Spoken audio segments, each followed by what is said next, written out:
ताज्या बातम्यांसाठी नाशिक न्यूजच्या YouTube चॅनलला सबस्क्राईब करा आणि बेल आयकॉनला प्रेस करा।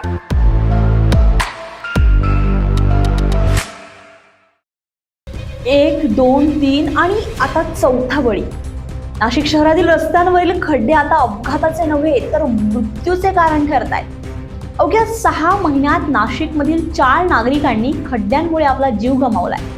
प्रत्येक घटनेनंतर संताप व्यक्त झाला, आश्वासनं मिळाली, पण खड्डे मात्र कायम राहिले।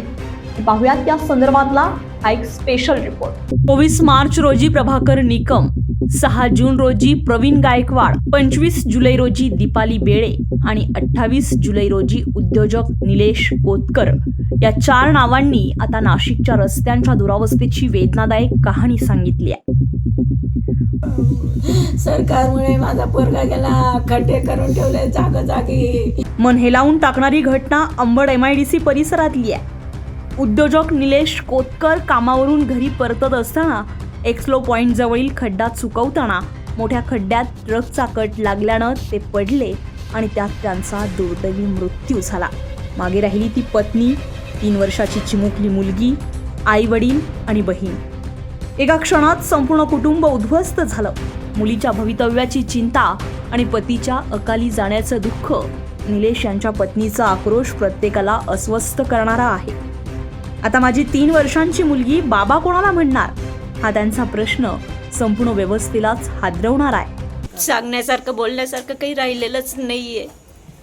हे खड्डे खूप जीवघेणे ठरलेले, खूप म्हणजे खूपच सगळं आयुष्यच बरबाद झालंय। आमचं, माझं झालं, माझ्या मुलीचं झालं, त्यांच्या आईवडिलांचं झालं। त्यांचं आता म्हातारपण आहे, त्यांनी कोणाकडे पाहायचं? त्यांचं म्हातारपणाचा आधारच चालला गेलेला आहे। माझा संसार एवढा उघड्यावर पडला सगळा, काय करायचं आम्ही आता? माझ्या मुलीचं आयुष्य, पूर्ण आयुष्य पडलेलं आहे, तिला कसं सांभाळायचं, तिचं पूर्ण आयुष्य कसं काढायचं? याची भरपाई काही सरकार देणार आहे का? काही कोणी विचारायला येत नाही, काहीच नाही, कोणालाच काही पडलेली नाही आहे। जाणारा चालला जातो, पण काही नाही, कोणीच लक्ष देत नाही त्या गोष्टीकडे। निलेश यांच्या आईने, नातेवाईकांनी या मृत्यूसाठी थेट सरकार आणि प्रशासनाला जबाबदार धरलाय। विकास कामे होत असली तरी नागरिकांचा जीव वाचवणं हे प्रशासनाचं पहिलं कर्तव्य असल्याचं ते म्हणतायत।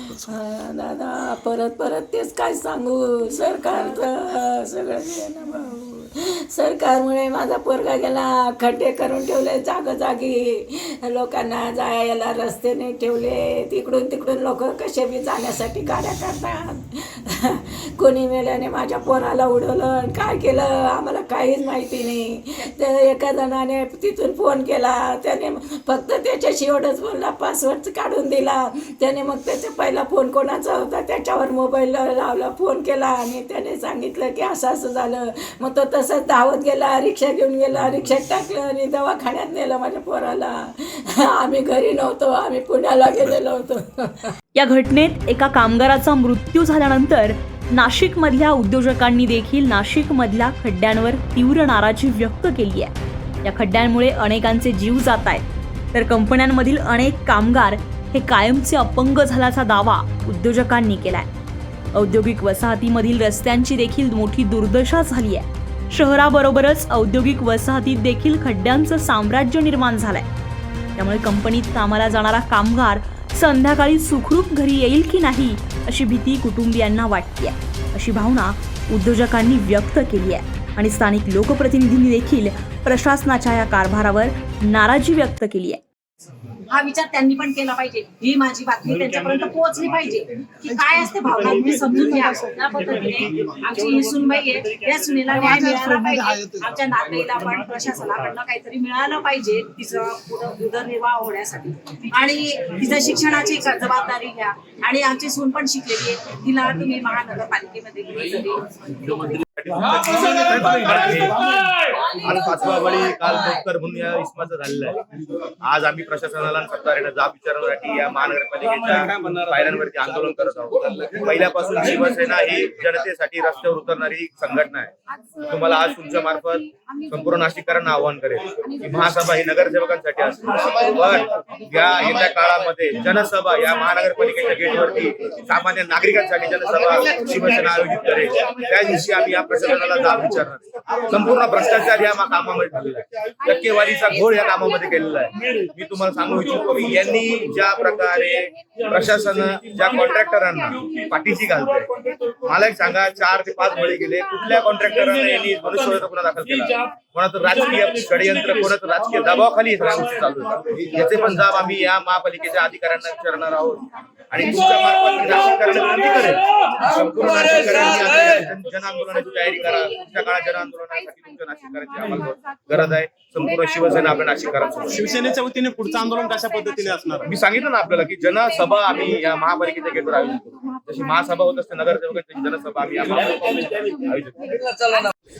ये किसकी वजह से हो रहा है? काम जे शून्य नियोजनपूर्व आहे तर हे काम म्हणजे रस्त्यांवरचे ऍक्सिडेंट होत आहेत. आम्ही वारंवार संबंधित अधिकाऱ्यांना फोन करतो, माहिती देतो, पण कोणीही त्या ठिकाणी म्हणजे फील्डवर उतरायला कोणी तयारच नाहीये. त्यांना तिथली परिस्थितीच माहिती नाही. नागरिक कशाला सामोरे जात आहेत. तर मार्गदर्शक विनंती आहे की महापौर आयुक्तांनी रस्त्यावर येऊन फील्डवर उतरून तिथली परिस्थिती बघावी, नागरिक काय सामोरे कशा परिस्थितीला सामोरे जात आहेत हे बघावं आणि योग्य ते अधिकारी असेल किंवा ठेकेदार असेल यांना तात्काळ तिथं काय काम करता येईल याचं ते काम मार्गी लावावं. आज नाशिककरांसाठी खूप दुःखाची गोष्ट आहे की ज्या नाशिककरांनी लोकप्रतिनिधींना मतदान केलं, आज ते लोकप्रतिनिधी या नाशिक शहरातील 4 नागरिक खड्ड्यामुळे त्यांचा जीव गमावला, त्यांना या ठिकाणी महापालिकेत श्रद्धांजली वाहत आहे. एवढं करून देखील या महापौरांना असेल, आयुक्तांना असेल, त्यांना कुठल्याही प्रकारची जाग आलेली नाही. आज त्यांना जाग आणण्यासाठी हे आंदोलन या ठिकाणी छेडलं गेलंय. लवकरात लवकर दोषींवरती सरळ मनुष्यवधाचा गुन्हा दाखल केला नाही तर आम्ही शिवसेना उद्धव बाळासाहेब ठाकरे पक्ष लवकरच महानगरपालिकेवरती मोर्चा आणणार. सिंहस्थ कुंभमेळ्यासाठी विकास कामांचा वेग वाढलाय, मात्र या विकासाच्या गडबडीत नागरिकांच्या सुरक्षेकडे दुर्लक्ष होत असल्याचा आरोप होतोय. 4 मृत्यूनंतरही अनेक रस्त्यांवरील खड्डे तसेच असल्यानं आता प्रश्न एकच, आणखी किती बळी गेल्यानंतर प्रशासन जागं होणार आहे? संजय परमार, नाशिक न्यूज, नाशिक. ताज्या बातम्यांसाठी नाशिक न्यूजच्या YouTube चॅनलला सबस्क्राईब करा आणि बेल आयकॉनला प्रेस करा.